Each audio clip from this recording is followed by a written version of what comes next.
In this video we are going to talk about 10 books that Bill Gates wants you to read. So before starting this video, please like this video and subscribe to this channel for our future updates. Have you heard the phrase learners or earners before? Bill Gates, for example, has done so.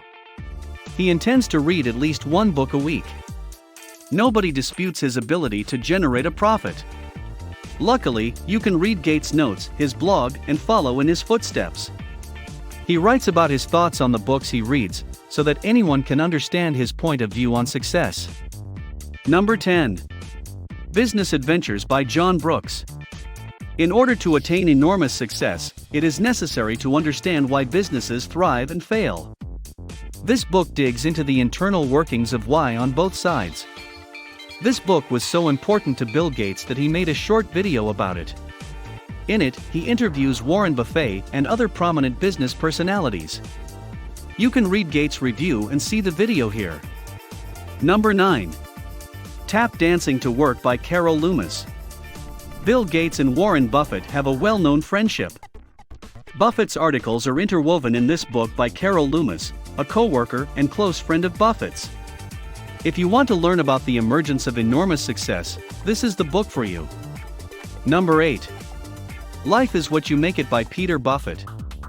Peter Buffett has also had a successful life, though not solely because of his wealthy and successful father. The story of a diligent rich teenager and the ideals instilled in him by his father, which enabled him to achieve success in music and philanthropy, is told in this book. Bill Gates has mentioned that he and his older children will read the book together. You don't have to be a wealthy man's son or daughter to benefit from this information and enjoy your journey. This is what Bill Gates has to say about it. He says Peter will not receive a significant chunk of money from his father, contrary to popular opinion. On the other side, his parents pushed him to forge his own path. The book chronicles his journey as well as the lessons and perspectives he learned along the way. Number 7. Awakening Joy by James Baraz. What drives you to achieve success? It's possible that joy is one of the causes.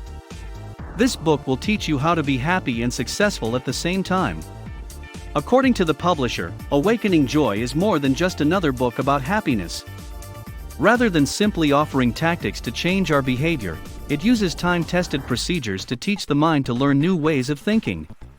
Despite the fact that much of the content is based on the author's 30 years of experience as a Buddhist meditation instructor and spiritual counselor, the course's themes are universal.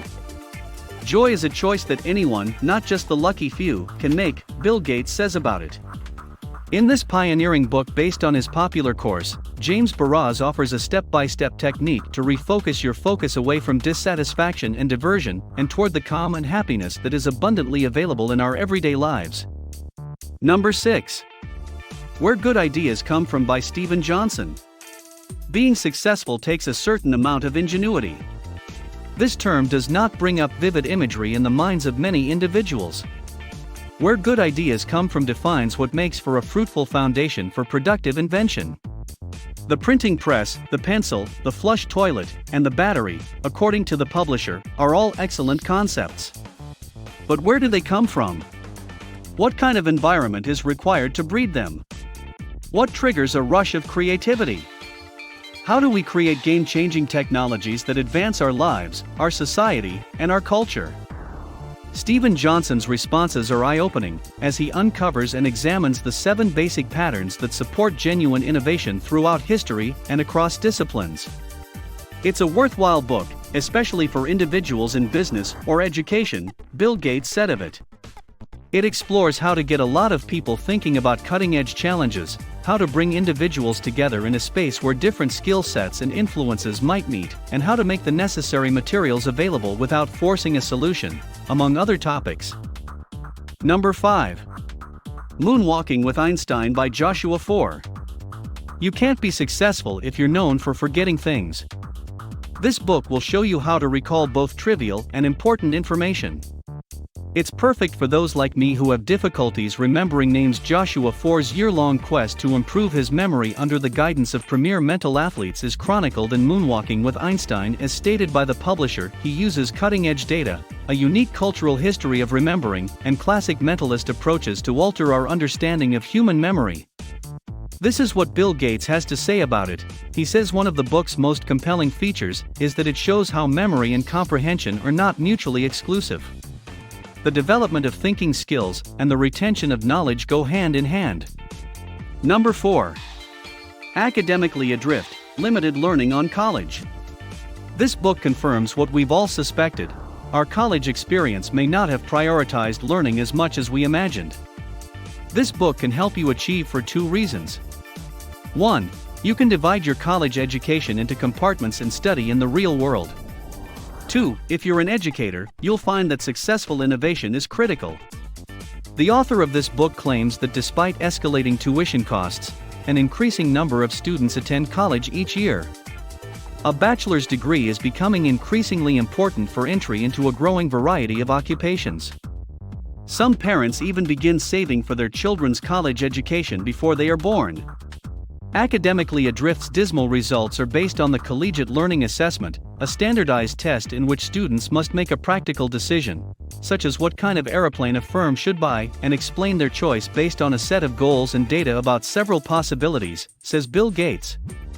Number 3. That Used to Be Us: How America Fell Behind in the World It Invented, and How We Can Come Back by Thomas L. Friedman and Michael Mandelbaum.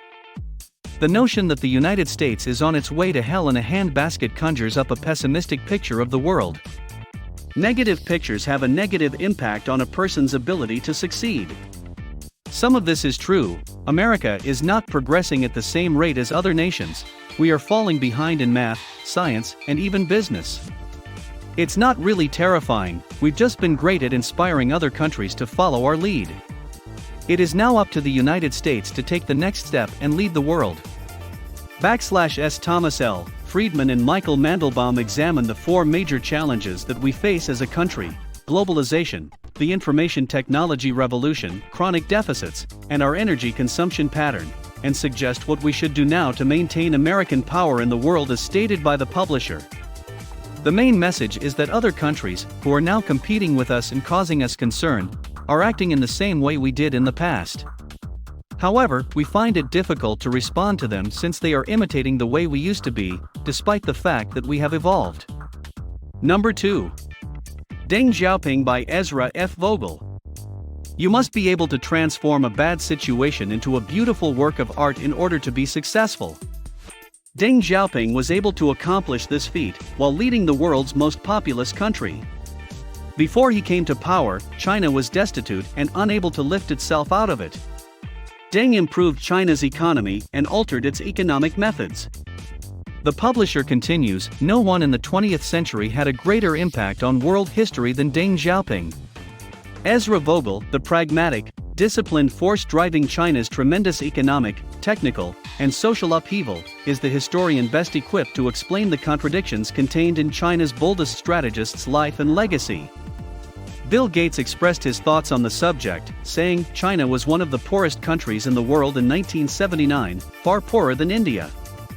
They were just scraping by, and due to their dense population, feeding their people was difficult.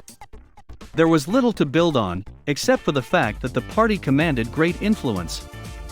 Deng used this power early in his presidency to implement a series of significant changes in order to achieve cultural stability and rapid economic growth.